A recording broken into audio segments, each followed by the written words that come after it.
Hey, this is Kenyatta Donnelly, the Investor Boy, with another rookie tip. Before I get into this next tip, I ask that if you have found my videos helpful in any way, I ask that you please like and subscribe on whatever platform you're seeing this video on so that you can get more content as I continue to grow my channel. And with that, uh, let's jump into our People ask me all the time, what is the biggest lesson you have learned in your short time in real estate investing? And that answer is easy.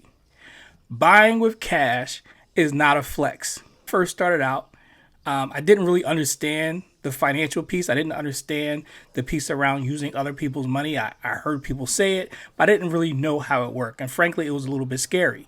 So as I started that process and got my pre-approvals and things like that, once I started moving into looking to purchase property, there would be more requirements from the lender.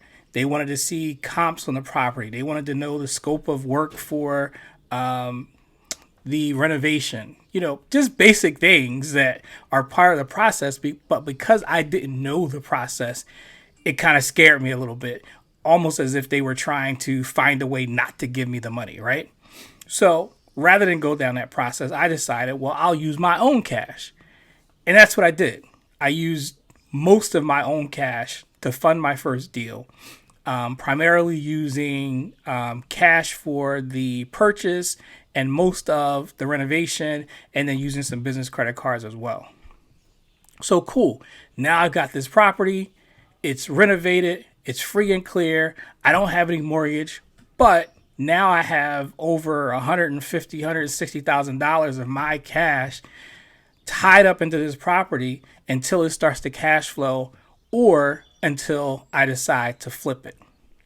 So again, in my scenario, purchase the property, and these are example numbers.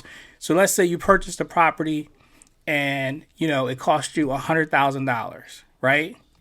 Then you need $50,000 to $60,000 of renovation in it. So now you're into that property for $160,000. And that doesn't include any of your closing fees and your taxes, your license, or any of the additional fees that come along with these types of transactions. So now you decide, okay, I'm going to hold on to this property. I'm not going to flip it. So you've got $150,000, $160,000 in. You get it rented out. You're renting it out for $1,800 a month, right? So out of that $1,800, you're taking out taxes, insurance, any miscellaneous things that come with being a landlord. So once all those things are taken care of, let's say you clear $1,400 to $1,500 a month.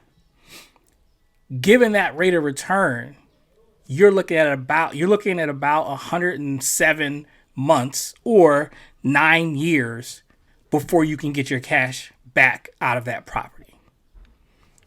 Not a huge deal, but the problem is if you don't have any more money or if you don't have a lot more money, now all your money is sitting into one project and you can't get into another project or scale your business until you get that money out of the first one, right? Let's take that same scenario where you do outside funding. So in most cases on a commercial loan, they're going to ask you for about 20%.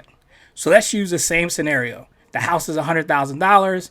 You need $50,000 in renovation.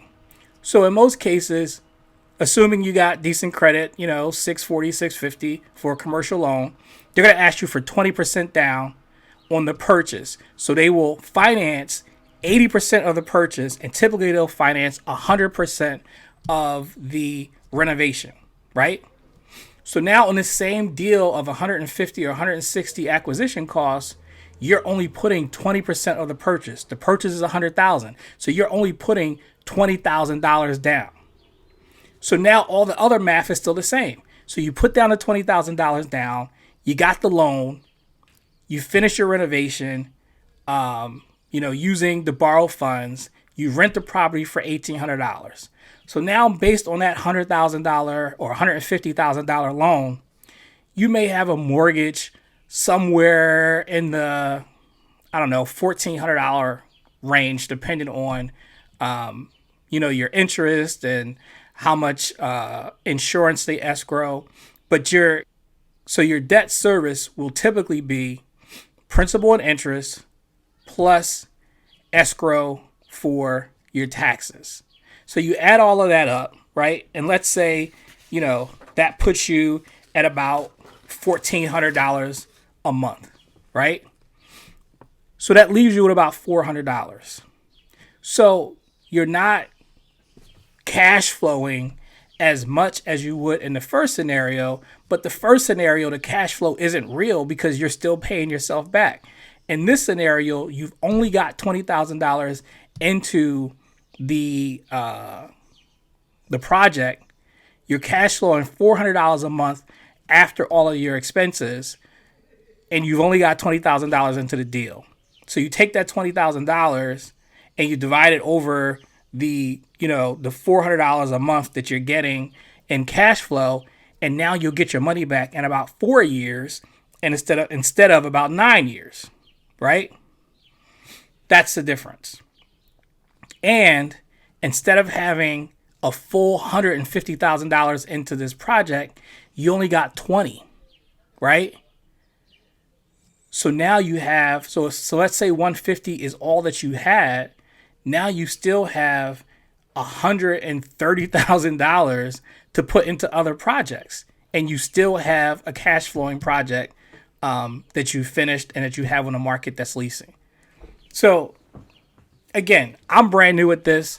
I'm not an expert, but this is what I have found, and this is what I've learned through the process. This is what I've learned through my own mistakes in the process, and this is one of the things that I would definitely do different, and am doing different as I move forward.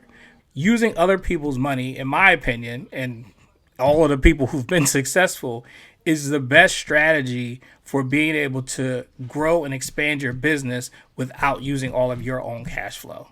And that, my friends, is another rookie tip from Kenyatta the Investor Bull. Told you I'm not here to mess around, and you've been acting too mysterious. You didn't think I'd go, but do you